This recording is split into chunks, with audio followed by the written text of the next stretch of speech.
خداوند کے زندہ اور پاک کلام میں سے یسایہ کی کتاب اس کا 29واں باب۔ اریل پر افسوس۔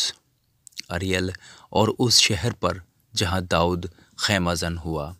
سال پر سال زیادہ کرو، عید پر عید منائی جائے، تو بھی میں اریل کو دکھ دوں گا اور وہاں نوحہ اور ماتم ہوگا، پر میرے لیے وہ اریل ہی ٹھہرے گا۔ میں تیرے خلاف گردا گرد خیمہ زن ہوں گا اور مورچہ بندی کر کے تیرا محاصرہ کروں گا اور تیرے خلاف دمدمہ باندھوں گا، اور تو پست ہوگا اور زمین پر سے بولے گا اور خاک پر سے تیری آواز دھیمی آئے گی۔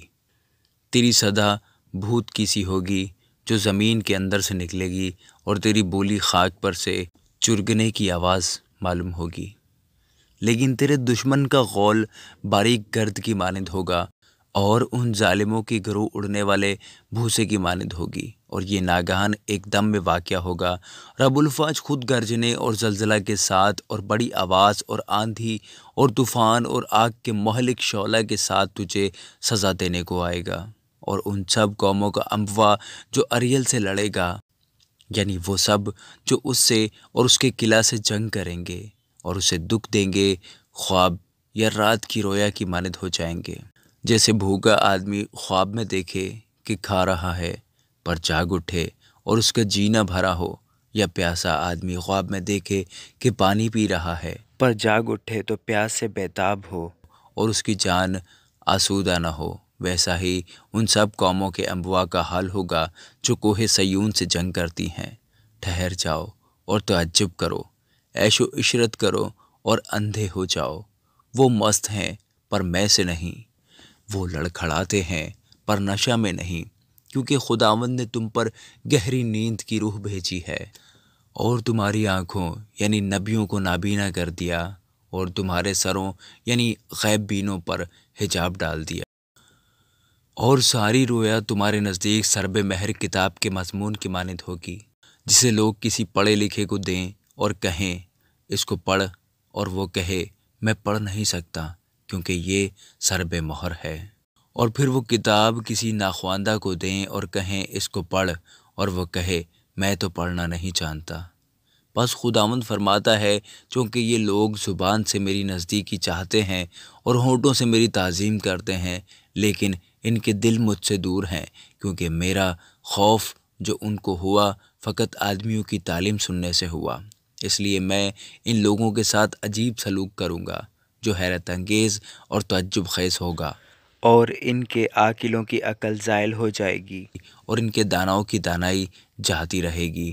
ان پر افسوس جو اپنی مشورت خداوند سے چھپاتے ہیں، جن کا کاروبار اندھیرے میں ہوتا ہے اور کہتے ہیں کون ہم کو دیکھتا ہے، کون ہم کو پہچانتا ہے۔ آہ، تم کیسے ٹیڑھے ہو! کیا کمہار مٹی کے برابر گنا جائے گا، یا مصنوع اپنے سانے سے کہے گا کہ میں تیری صنعت نہیں؟ کیا مخلوق اپنے خالق سے کہے گا کہ تو کچھ نہیں جانتا؟ کیا تھوڑا ہی عرصہ باقی نہیں کہ لبنان شاداب میدان ہو جائے گا؟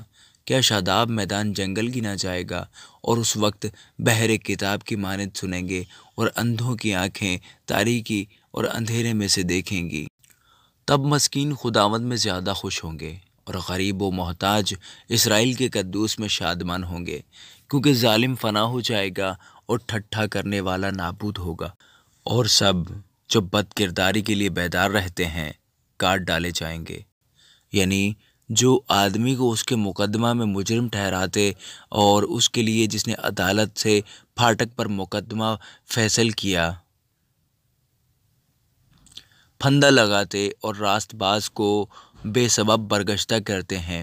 اس لیے خداوند جو ابراہیم کا نجات دینے والا ہے، یعقوب کے خاندان کے حق میں یوں فرماتا ہے کہ یعقوب اب شرمندہ نہ ہوگا اور وہ ہرگز زودرو نہ ہوگا، بلکہ اس کے فرزند اپنے درمیان میری دستکاری دیکھ کر میرے نام کی تقدیس کریں گے۔ ہاں، وہ یعقوب کے قدوس کی تقدیس کریں گے اور اسرائیل کے خدا سے ڈریں گے، اور وہ بھی جو روح میں گمراہ ہیں فہم حاصل کریں گے، اور بڑبڑانے والے تعلیم پذیر ہوں گے۔ آمین۔